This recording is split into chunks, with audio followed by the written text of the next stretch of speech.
Okay, I'll move it on to public comment period, open time.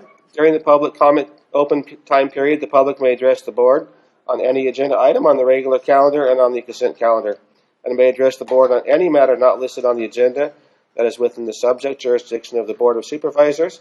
Each speaker is allocated 3 minutes to speak. And I have on my list, first up is Joe Dokes, and that is followed by Kathy Grindstaff.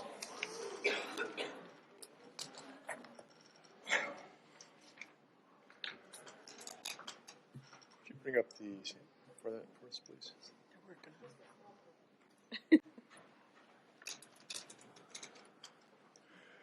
Good morning. A quote from the chair about the current board. We are just regular guys getting regular things done. Just good, honest guys. Let's discuss this. First, I would like to highlight that Kevin stated he took federally illegal state-sanctioned cannabis donations in his campaign. This is particularly troubling given his relationship around young people in our community. What is even more troubling is that Kevin attempted to pressure me to give him $10,000 to return these drug donations. Of course, I refused. I hope you remember, Kevin, because I memorialized our conversation. Had you been a politician, you would have potentially violated the law. Should astute citizens wonder, is $10,000 the amount of money that buys Kevin Crye's access and vote? You've been assigned as an advocate for our homeless. I have never seen you in any of the homeless camps in the last 10 years, where I have been interviewing homeless persons who are using cannabis, making their lives worse. To you, Chris, you were asked the question posed to all candidates about cannabis and their connection to it.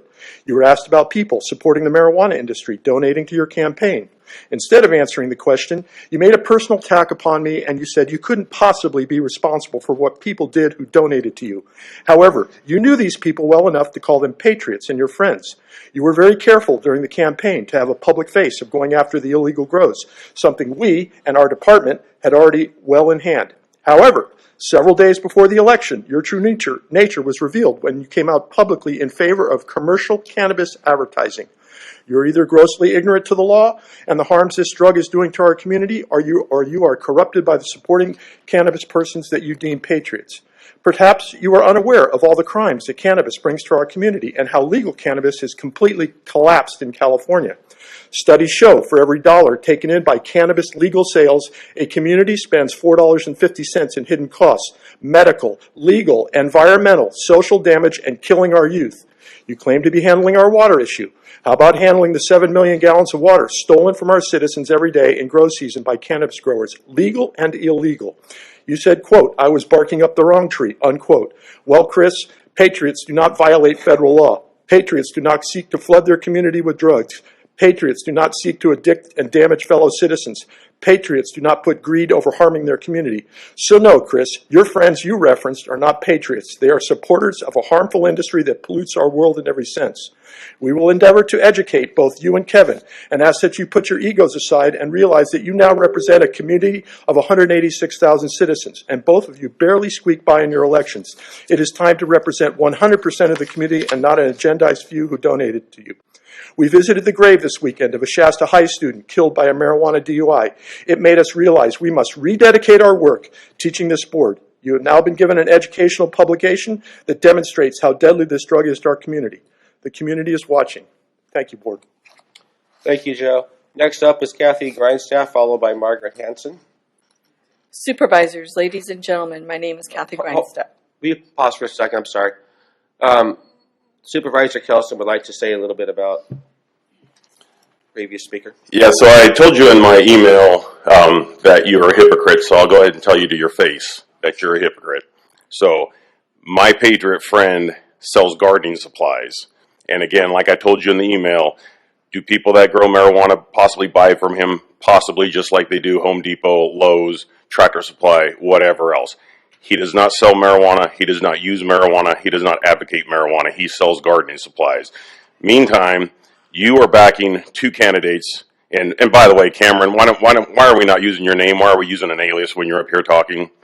Because that is my choice, board, and it is past practice of this board because I have been threatened in this community by people that are involved in marijuana. I can't imagine why. I would ask council to advise you. Hold on, I'm going to ask you both to pause here real quick. Me, please. He is welcome to use whatever name he likes on his sheet. It's fine. I asked a question. He answered Yeah, it. So meantime, your candidates were backed by the largest marijuana dispensary in Shasta County, and you seem to have no problem with that whatsoever, but you attack me because I'm Patriot Friends with somebody that sells dirt. So again, I told you in the email you're a hypocrite. I'll tell you to your face you're a hypocrite. That's all. Thank you, Supervisor, and I will respond in the future to those comments. And Supervisor Crye would also like to say something real quick. My comment is I can appreciate visiting the gravesite of somebody. It feels more like grandstanding because let's not forget my brother passed away and was addicted to drugs. I have never taken a drug. I have never been drunk. I have never done any of that stuff. And I'll take a lie detector test because people know how drug-free of a life I've lived. So when you want to come up here and parade people out and make it and sensationalize it, I think that does a lot of negative. And when you bring up kids and you bring up my experience around kids, I'm not going to sit here and tolerate that in the life I lead and the direction I lead youth. So that's going to get a response from me every single time. And the last thing I will say is when you talk about the $10,000, what I said, just to clarify and put it on the record, was I said, elections are expensive. I am not for sale. I said, if you so desperately want to give to my campaign, then give me the money that I was given because I obviously have expenses. And it's not about being bought. It's about running ads and doing everything else. So anyway, thank you. Thank you, Supervisor Crye. All right, next up is Kathy Grindstaff, followed by Margaret Hanson. Supervisors, ladies and gentlemen, my name is Kathy Grindstaff. I come before you to thank you for your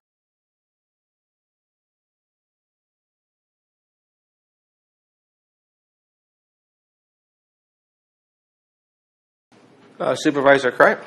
Yeah, I pulled it because obviously youth is something that's really, really important to me. And then just seeing this on the agenda, I would like just to make a motion. I would like more time to understand this. And this is one of the things I'll bring up in the board report about the enormous amount of pages in an agenda. And this is what I think the public needs to know is we have a 400-page agenda. And there are so many things that we're supposed to just rubber stamp. And I would like the time. I would just like a couple weeks. If I'm going to appoint people, and it has nothing to do with the people.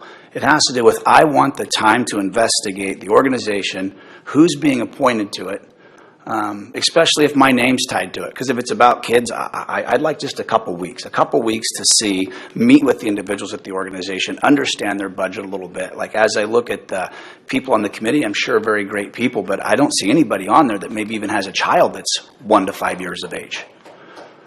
If you're making policy about things, I think it's important to have somebody and some knowledge of what the current state of things are for people 0 to 5 years of age. So I would like just I would ask this board if we could push this at least till the next meeting. Give me 2 to 4 weeks to meet with Wendy Dickens and understand a little bit further because I'm struggling, fellow board members, about just stamping things and putting my name on things without having the prerequisite conversations and understanding where the money flows and who are the people overseeing it.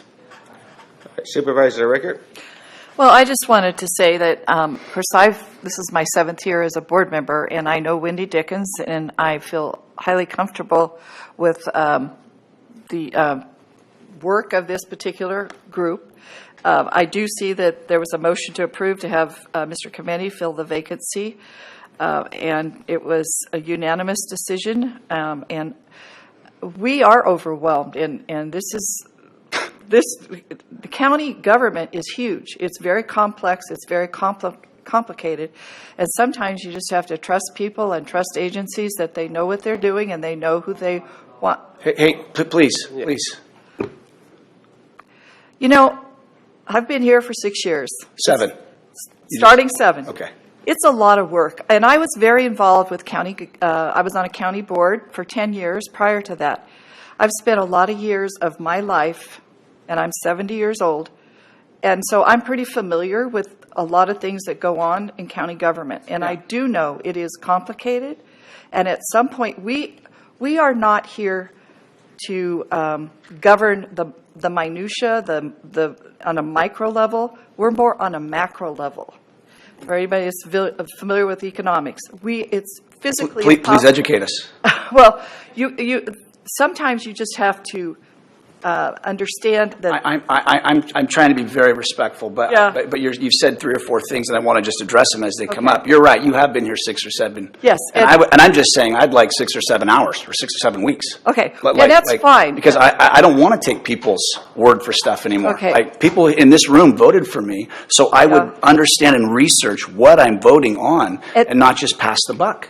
And here's the other thing is Supervisor Clemente. Hold on, Supervisor Crye. Sorry. It's Supervisor. I'm sorry. Okay. So Let her finish. anyway, You're right. all I'm saying is that if I have a question, and I have had questions, you can ask any department head, and over the years, if I've had a question, I see the agenda item. We get the agenda, what did we get, Thursday this past week, and I have a Friday, and sometimes I would call on a weekend and a Monday, so that gives us 4 days to make that contact and to ask that question, so that I'm prepared when I come to a board meeting and I can vote on it.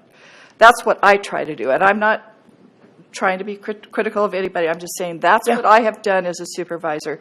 And so I do think that we need to make sure that these boards and commissions are fully, that they have full capacity so they can vote and make decisions. And also, just as another point is, I'm a grandparent of 6. Joe Clemente's a grandparent of 3. We have every bit as much interest in kids, if not even more, at our age. And so we care about what's going on in First 5 as much as a parent would. So a lot of these people, I'm sure, are grandparents, and we have a little more time in our lives to focus on what's right for kids. And we also have the additional ability to use our wisdom and experience as an older person, to apply that. So, I'm just saying I'm in favor of approving this, and that's all I can say. That's just my personal opinion, and that's how I approach it. Thank you, Supervisor Rickert. Back to Supervisor. Well, so here's what's hard for me, and this isn't personal, but Supervisor Clemente sat in this seat, and those positions were vacant while he was in office. He had months to fill those, and I'm saying I just want a couple weeks. I want just to understand, and I very well may go that direction. I'm just saying I am struggling putting my name on things that I don't know what it's about. And for me, no, hold on. I waited, and I was, and I don't mind. Like, just so you and I know, Mary, we have a great relationship. We can be like the McLaughlin group up here yelling, and then we can go out in our office and play Pac-Man. Well, I know. But the thing for me is, again, and you talk about the people, the grandparents, I get it, but I stood at that lectern a year and a half ago and asked Joe Clemente about signing that resolution with Tom Patty, and he said, and I quote, Debbie and I have talked about it, what a conundrum it would be if we were in that situation with kids. So going back to that same conversation about what happened to our kids in school and the shutdowns and the lockdowns, I think it's important to have people on that board with a kid that is 0 to 5 who are going through the system now, not who have had knowledge of it 30, 40, 50 years ago. I think it's important. Amen. I don't even know who you are, but thank you. No, so for me, and here's what I'm asking, and the fact that there's this kind of pushback freaks me out. I'm just saying, give me a couple weeks. Just give me a couple weeks to understand what I'm agreeing to. No, there's no pushback from me. I'm just explaining my perspective and my opinion.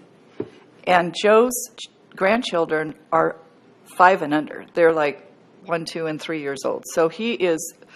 This isn't about Joe. Okay. This is about not wanting to rubber stamp stuff and make appointments without knowing what we're talking about. Okay. And I highly recommend you give Wendy a call and meet with her. 100%. That's the first thing on my thing on my list. And that's all I said. Absolutely. And Kevin, you and I are good. Yeah, no, we're good. I mean, absolutely.